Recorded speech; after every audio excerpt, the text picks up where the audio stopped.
Hello बच्चों and welcome back to the channel. बच्चों, आज के इस वीडियो में हम बेसिक अकाउंटिंग टर्म्स की कुछ और इम्पॉर्टेंट टर्म्स को समझेंगे। लास्ट 3 क्लासेस में मैंने कुछ अप्रॉक्सीमेटली 13 टर्म्स आपको ऑलरेडी एक्सप्लेन कर दी हैं। तो आज कुछ 5 to 6 ट्रांजैक्शंस को, टर्म्स को और बेटर तरीके से समझने की कोशिश करेंगे। चलिए, तो आज एक टर्म सीखेंगे। The term is goods. Goods अक्सर बच्चों इस टर्म को हम अपने न्यूमेरिकल क्वेश्चंस के अंदर, अकाउंटेंसी के न्यूमेरिकल क्वेश्चंस में अक्सर ये वर्ड सुनेंगे, goods. The question is goods क्या होती है, किसको बोलते हैं गुड्स। सुनिए बच्चों, सबसे पहले मैं आपको बता दूं बच्चों, एक बिजनेसमैन, जब हम बात करते हैं अकाउंटेंसी में, तो 2 तरह का पर्सन बिजनेसमैन हो सकता है। एक वो जो ट्रेडर है और दूसरा वो जो मैन्युफैक्चरर है। ठीक है ना। तो आइए जरा देखते हैं एक बार, उसके बाद मैं गुड्स के बारे में आपको बताता हूं। ये देखिए बच्चों, सबसे पहले बिजनेसेस। ठीक है ना। A person may be a trader और a manufacturer. Now the question is who is trader. Trader कौन है बच्चों? ट्रेडर वो है जो फिनिश्ड गुड्स खरीदेगा, बीच में अपना मार्जिन ऐड करेगा और एज इट इज उसको बेच देगा। ठीक है ना। मार्जिन मींस अपना प्रॉफिट ऐड करेगा, राइट। अब मान लीजिए हम बोलते हैं हु इज ट्रेडर। पहले इसके बारे में बात करें। जो फिनिश्ड गुड्स खरीदेगा और फिनिश्ड गुड्स में एज इट इज उनको बेच देगा, बीच में अपना प्रॉफिट ऐड करेगा, हम बोलेंगे वो ट्रेडर है। बहुत सिंपल है ना। जैसे मान लो हम कहते हैं कि कोई पर्सन, मिस्टर गोलू है ना, अपना बंदा मिस्टर गोलू, उसने क्या किया, उसने दिल्ली से रेडीमेड फर्नीचर खरीदता है और उस फर्नीचर में चेयर, टेबल, वटेवर, उसमें अपना प्रॉफिट मार्जिन ऐड करता है और उसको मार्केट में, पानीपत मार्केट में बेच देता है। तो हम कहेंगे वो पर्सन फर्नीचर को बना नहीं रहा, वो फर्नीचर में ट्रेड कर रहा है। ठीक है ना। वो फर्नीचर में ट्रेड कर रहा है, ही इज ए ट्रेडर। बहुत सिंपल है। और वो बंदा मैन्युफैक्चरर हो सकता है। मैन्युफैक्चरर कौन होता है? जो रॉ मटेरियल खरीदता है, उसको प्रोसेस करता है, मींस उसको फिनिश्ड गुड्स के अंदर कन्वर्ट करता है और फिर फिनिश्ड गुड्स को ऑब्वियसली वो बाजार के अंदर बेचता है। तो हम कहेंगे वो पर्सन मैन्युफैक्चरर है, वो मैन्युफैक्चरिंग कर रहा है। ठीक है ना। जो इनपुट को आउटपुट में कन्वर्ट करता है वो मैन्युफैक्चरर है। जो सिर्फ रेडीमेड गुड्स को खरीद के एज इट इज मार्केट में बेच देता है वो बंदा ट्रेडर है। दोनों के लिए बच्चों गुड्स का मतलब अलग अलग होता है। ठीक है। जो ट्रेडर है उसने जो फिनिश्ड गुड्स को खरीदा, हम कहेंगे वो उसके लिए गुड्स हैं, वो उसको गुड्स बोलेगा, वो उसके लिए गुड्स शब्द का इस्तेमाल करेगा। और जो मैन्युफैक्चरर है वो जो रॉ मटेरियल खरीद रहा है वो उसके लिए गुड्स वर्ड का इस्तेमाल करेगा। जो वो रॉ मटेरियल खरीद रहा है उसके लिए वो गुड्स वर्ड का इस्तेमाल करेगा। अब मैं एग्जांपल से और बिल्कुल ही परफेक्ट तरीके से आपको समझाने की कोशिश करता हूं। यहां स्क्रीन पे देखिए। देखो, मैंने बताया 2 तरह के बिजनेस पर्सन हो सकते हैं। एक ट्रेडर, ठीक है ना, जो चीजों को खरीदता है रीसेल करने के लिए। जैसे कि आपको इस डायग्राम के अंदर बच्चों एक गाड़ी के शोरूम की तस्वीर दिख रही है ना। तो वो पर्सन जो गाड़ी का शोरूम का ऑनर है वो पर्सन मैन्युफैक्चरर नहीं है, उसकी गाड़ी बनाने की कोई कंपनी नहीं है। उसने ये शोरूम सिर्फ इसलिए खरीदा हुआ है कि वो कार को खरीदेगा और एज इट इज कार को बेच देगा, बीच में अपना टांका जोड़ देगा। टांका बोले तो मार्जिन, मार्जिन बोले तो प्रॉफिट। बहुत सिंपल है, उसको बोलेंगे ट्रेडर है। ये बंदा ट्रेडर है। तो आपको इस तस्वीर में ट्रेडर बंदे के बारे में बताया मैंने। ठीक है। तो इस ट्रेडर बंदे के लिए ये कार क्या है? सर, ये कार इसके लिए गुड्स है। तो सिंपल सी बात है बच्चे, एक ट्रेडर पर्सन जिन चीजों में डील करता है, हम बोलते हैं जिन चीजों में वो डील कर रहा है वो उसकी गुड्स है। ठीक है, तो दूसरी तस्वीर आपको दिख रही है ये वुड्स की, है ना, लक्कड़ की। ठीक है, ये इनपुट है किसके लिए? फर्नीचर बनाने वाले इंसान के लिए। कौन है वो बंदा? वो बंदा मैन्युफैक्चरर है, वो बंदा ट्रेडर नहीं है। वो बंदा कौन है बेटा? मैन्युफैक्चरर। वो क्या कर रहा है? वो इन लकड़ों का, इन वुड्स का इस्तेमाल करेगा किस चीज को बनाने में? फिनिश्ड गुड्स को बनाने में। फिनिश्ड गुड्स बोले तो फर्नीचर को बनाने में, फर्नीचर को बनाने में। तो वुड उसके लिए रॉ मटेरियल है, तो वुड को वो क्या बोलेगा? गुड्स। बहुत सिंपल है। तो दो तरह के लोगों के लिए गुड्स का मतलब होता है। ठीक है, एक ट्रेडर जिसमें डील करता है, इनफैक्ट डीलिंग तो एक सिंपल सी भाषा में भी आप कह ही सकते हो, गुड्स वो जिसमें हम डील करते हैं, सिंपल है ना। ट्रेडर भी उसमें डील कर रहा है और जो मैन्युफैक्चरर है वो भी उसमें डील कर रहा है। बट फर्क सिर्फ इतना है कि मैन्युफैक्चरर जो है उसको किसी दूसरी चीज में प्रोसेस करेगा और फिनिश गुड में प्रोसेस करेगा और फिर उसको बाजार में बेचेगा। तो ये मतलब होता है बच्चों गुड्स का। ठीक है, तो 14 नंबर जो है accounting term clear, that is called goods. चलिए अब आगे बात करते हैं, एक अकाउंटिंग टर्म सीखते हैं, परचेजेस। बच्चों आप अकाउंट्स के अंदर अक्सर इस शब्द को भी बार बार सुनेंगे। जब आप थोड़े से और लेक्चर्स 11th के सीखेंगे और चैप्टर्स में आएंगे तो इस शब्द को बार बार सुनेंगे, परचेजेस। बहुत ध्यान से सुनना, purchases. Total amount of goods obtained by an enterprise for resale. अब देखो भाई, रीसेल के लिए कौन कौन खरीदेगा? जो बंदा ट्रेडर होगा, जो बंदा ट्रेडर होगा वो रीसेल के लिए खरीदेगा। और for use in the production of finished goods. अब फिनिश्ड गुड्स के लिए रॉ मटेरियल कौन खरीदेगा? जो इंसान मैन्युफैक्चरर होगा। अभी मैंने आप लोगों को क्लियर किया कि बिजनेस पर्सन दो तरह के ही हो सकते हैं, ट्रेडर और मैन्युफैक्चरर। तो एक ट्रेडर जितने रुपए की चीजें, जितने रुपए की गुड्स खरीदता है और एक मैन्युफैक्चरर जितने रुपए का रॉ मटेरियल यानी गुड्स खरीदता है, तो वो जो रुपया है, वो जो अमाउंट है, उसको क्या बोला जाएगा? परचेज बोला जाएगा। क्या बोला जाएगा बच्चे? परचेज बोला जाएगा। तो ऑब्वियस सी बात है, ये ध्यान रखना, गुड्स की खरीद को परचेज के साथ कनेक्ट किया जा रहा है। किसी और चीज की खरीद को परचेज नहीं कहा जाता। अब क्वेश्चन है सर किसी और चीज की खरीद का क्या मतलब हो गया? बेटा एक बिजनेसमैन बिजनेस में, आप एक बात सोचो, एसेट्स भी तो खरीदता है, बिल्कुल खरीदता है, एसेट्स भी खरीदता है, लेकिन उसकी परचेज को परचेज नहीं कहा जाएगा। उसकी परचेज को कहा जाएगा परचेज ऑफ एसेट्स, बट उसको परचेज नहीं कहा जाएगा। परचेज सिर्फ उस अमाउंट के लिए, उस खरीद के लिए शब्द यूज किया जाएगा जिसमें एक बिजनेसमैन की डीलिंग है, यानी कि गुड्स। तो गुड्स की खरीद को परचेज कहा जाएगा और किसी चीज की परचेज को परचेज ऑफ एसेट्स कहा जाएगा, बट परचेज नहीं कहा जाएगा। आओ let me explain the help an example. बच्चों इसमें आपने देखा कि हमने देखा कि गाड़ी का शोरूम है भाई, ठीक है ना। तो पर्सन है गाड़ी का शोरूम वाला, उसने बच्चे गाड़ियां खरीदी, 5 लाख रुपए की एक कार, और उसने ऐसी 10 कारें खरीदी। ही इज ए ट्रेडर, उसने ऐसे 10 कारें खरीदी, तो कुल मिला के उसकी बाइंग कितने की हो गई? 50 लाख की। तो हम इस पर्सन के लिए, इस परचेज के लिए, इस बाइंग के लिए, कार की खरीद के लिए हम वर्ड यूज करेंगे परचेजेस। ये इसकी परचेजेस है, ठीक है। ठीक ऐसे ही ये फर्नीचर को बनाने वाला, इसने वुड खरीदी, इसने 25,000 रुपए की वुड खरीदी, ये मैन्युफैक्चरर है, हम इसके लिए भी वर्ड यूज करेंगे परचेजेस। बिल्कुल सही है, हम वर्ड यूज करेंगे परचेजेस।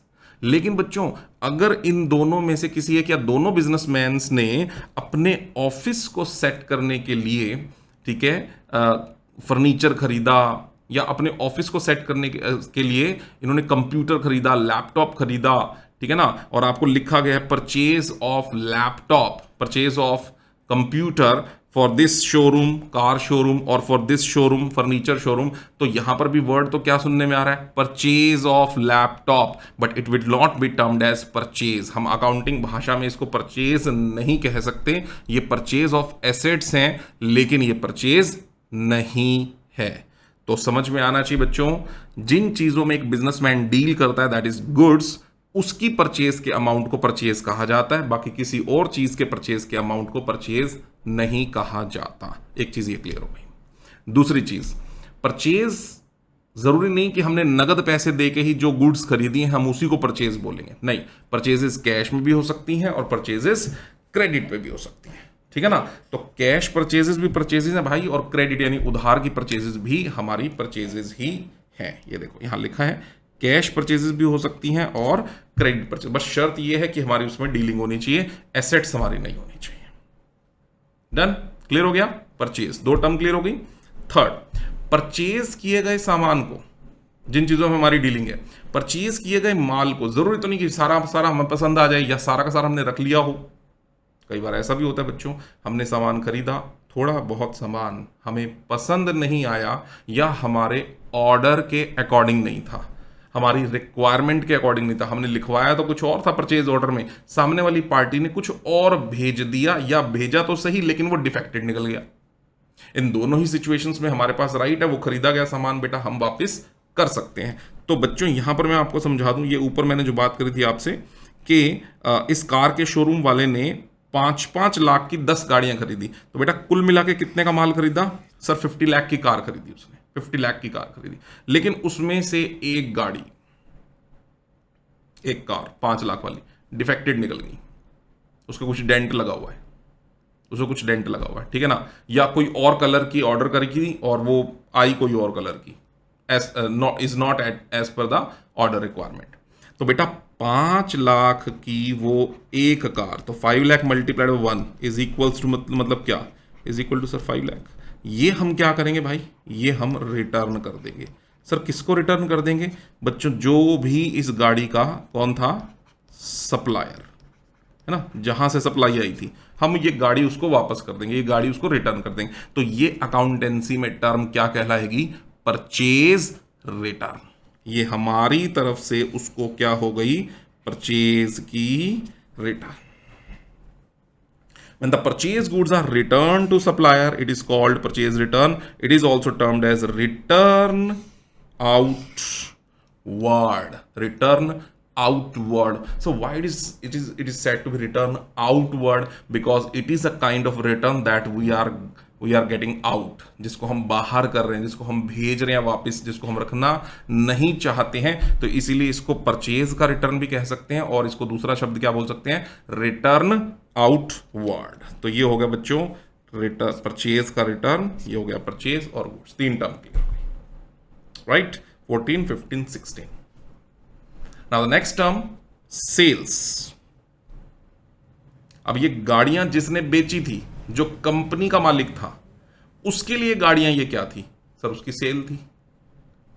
अगर देखो हमारी खरीद थी, उसकी क्या थी? उसकी सेल थी। तो एक बिजनेसमैन जिन चीजों में डील करता है, वो जिन चीजों में डील करता है, जिन गुड्स में डील करता है, जब वो उसको बाजार में बेचता है, तो वो जो अमाउंट ऑफ सेल है, वो जो अमाउंट ऑफ गुड्स का जो अमाउंट निकल के आया, जितने रुपए गुड्स उसने बाजार में बेची, उसको हम अकाउंटेंसी में सेल वर्ड बोलते हैं। पर ध्यान रहे, जिन चीजों में हमारी डीलिंग हो, अगर हम उन चीजों को बेच रहे हैं तो ही टर्म यूज की जाती है सेल, उसके अमाउंट के लिए, उसके रुपयों के लिए वर्ड यूज किया जाता है सेल।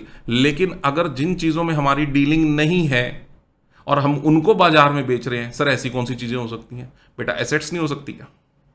सोचो, एसेट्स नहीं हो सकती। हमारी कोई एसेट्स पुरानी हो गई, अब हमने उनको रिप्लेस करना है, पहले पुरानी एसेट को बेचेंगे ना यार, तभी तो नई एसेट लेके आएंगे।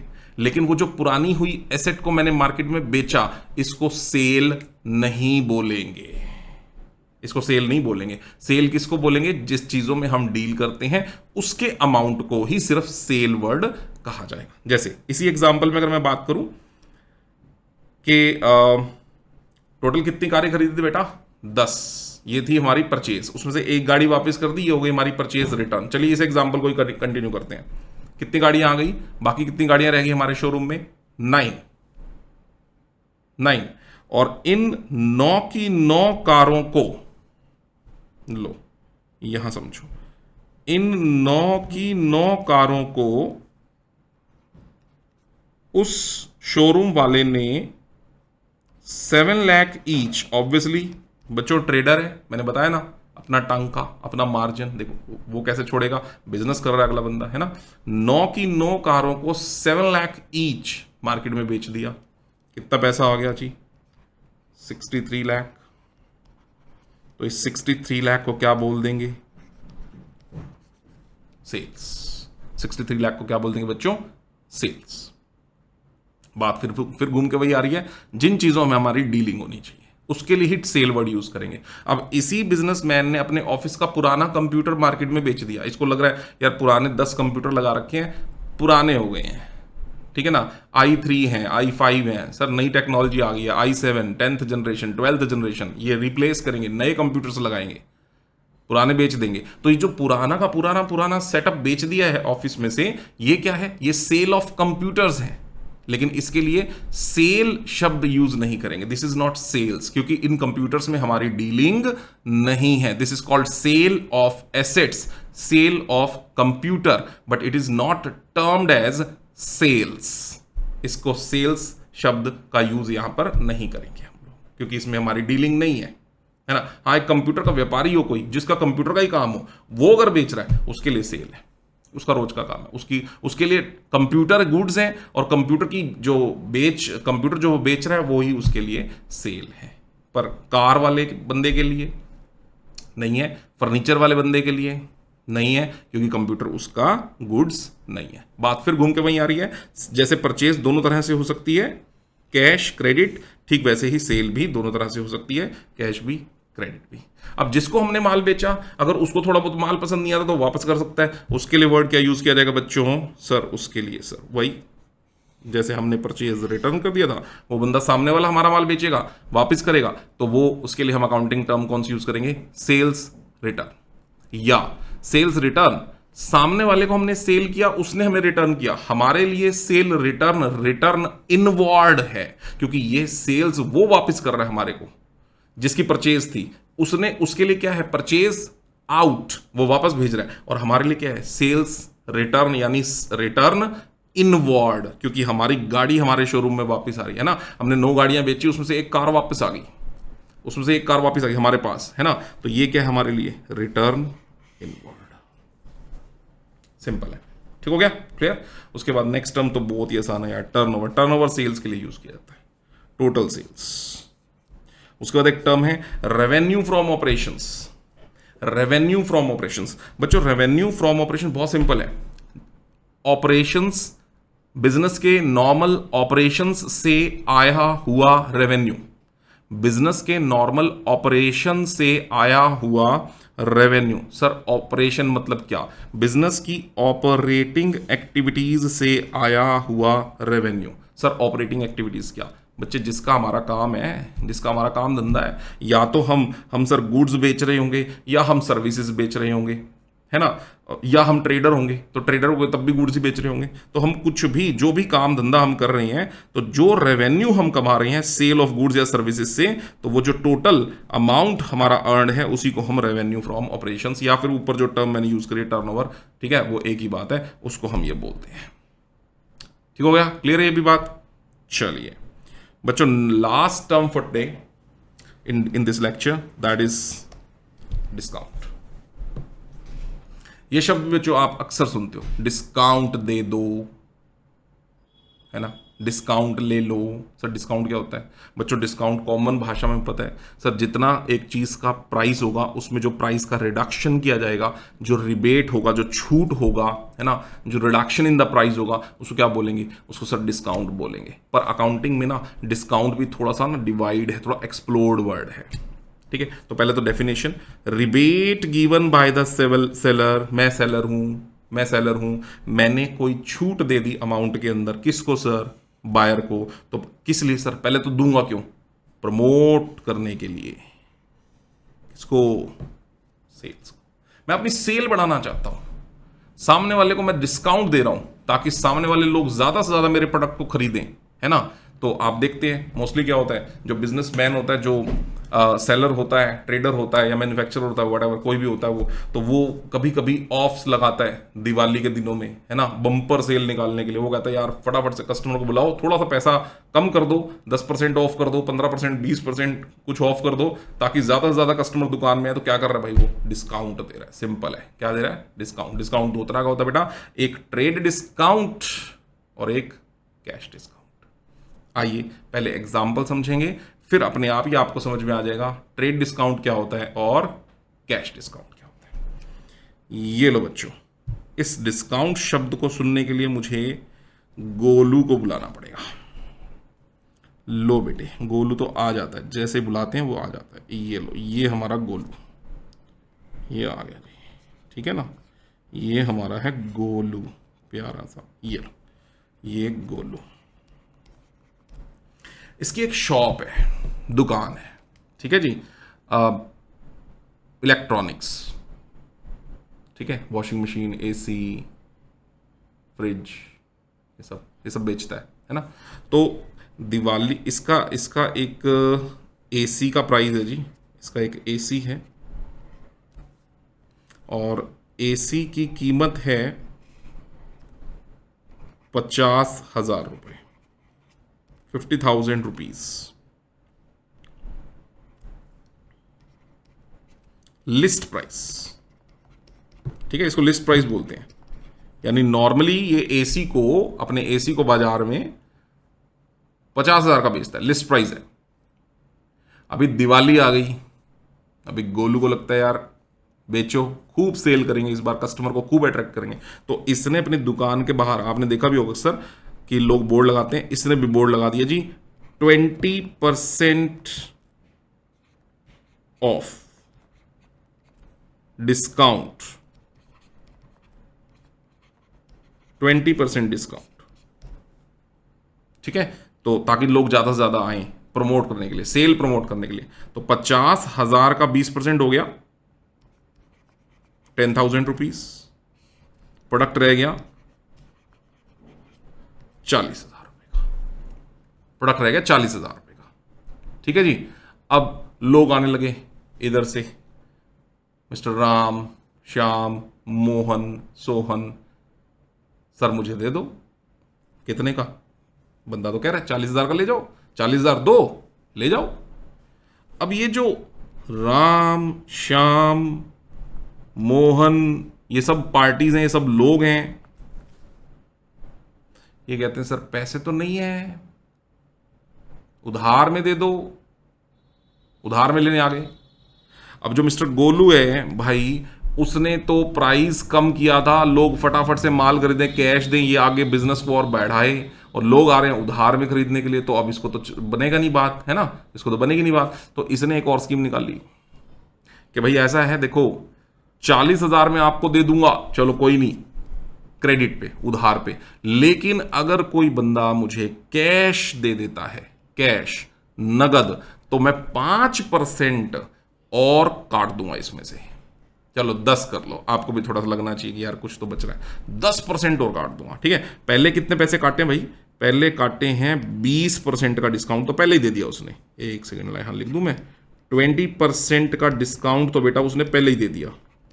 और अभी भी वो क्या कह रहे हैं, कोई बंदा अगर नगद पैसे ले आएगा तो 10% का डिस्काउंट मैं और दे दूंगा। तो बेटा अब 10% जरा देखो कितना बन गया सर, 4,000 बन गया। तो बेटे कितने पैसों में बात बन जाएगी? एसी कितने रुपए का दे देगा सर? 36,000 रुपए का दे देगा ये तो, बिल्कुल बिल्कुल 36,000 का देगा। तो लोग अब देखो, उधार वाले भी आएंगे, लेकिन बहुत सारे लोग अब कैसे आएंगे, नगद वाले आएंगे। वो कहेंगे सर लो 36,000 बहुत बढ़िया डिस्काउंट हो गया, 10 एक काट दिया आपने, 4 एक काट दिए, दे दो 36,000 रुपये नगद पकड़ो, हमें एसी दे दो। बच्चों बात समझ में आ गई? तो यहां पर इस पूरे एग्जाम्पल में हमने 2 तरह के डिस्काउंट इसने ऑफर करे हैं। बेटा जो 10,000 का डिस्काउंट ऑफर किया है, इसको कहा जाता है अकाउंटेंसी के अंदर ट्रेड डिस्काउंट। ट्रेड डिस्काउंट जो बिजनेस को बढ़ाने के लिए, सेल्स को बढ़ाने के लिए, कस्टमर को अट्रैक्ट करने के लिए दिया जाता है। और जो 4,000 रुपए का डिस्काउंट है, इसको बोला जाता है बच्चों कैश डिस्काउंट। सर ये क्या होता है? बेटा ये कैश सेल्स को बढ़ाने के लिए, सेल्स तो बढ़ गई है अब तो, है ना, कस्टमर तो आ गया 40,000 रुपए में तो लेने को तैयार है, लेकिन हम चाह रहे हैं कैश में खरीदे। तो अब कैश सेल को बढ़ाने के लिए या जितनी जल्दी हो सके कैश की कलेक्शन के लिए अगर कोई एडिशनल डिस्काउंट दिया जा रहा है तो उसको बोला जाता है कैश डिस्काउंट। ठीक है ना। तो अब आपको समझ में आ गया बच्चों। ये देखो अब यहां पे इसको समझोगे तो बहुत आसान लगेगा। Trade discount, when the discount is allowed by the seller to its customer at a fixed percentage on the list price, ठीक है, of the goods, it's called trade discount. ठीक है, ये हो गया अपना क्लियर, जो मैंने अभी 20% वाला एग्जांपल दिया। When the discount is allowed to the customer for making prompt payment, prompt का मतलब इमीडिएट, इमीडिएट, अभी दे दो पैसे, इमीडिएट पेमेंट, तो वो जो डिस्काउंट दिया जा रहा है उसको क्या कहा जाएगा, कैश डिस्काउंट। ठीक है बच्चों, तो आई गेस यहां तक की ट्रांजैक्शन 21 नंबर, आज मैंने आपको 14 से लेके 21 इतनी सारी ट्रांजैक्शंस बताई। आगे सारी ट्रांजैक्शंस आपको अच्छे से बहुत ही बढ़िया से क्लियर मेरे हिसाब से होंगी। ठीक है, तो अगली क्लास में हम इस चैप्टर को समाप्त कर देंगे। जितनी बची कुछ ट्रांजैक्शन है बेटा, सारी ट्रांजैक्शन अगली क्लास में हम लोग सीखने वाले हैं। Till then take care, good bye, bye bye.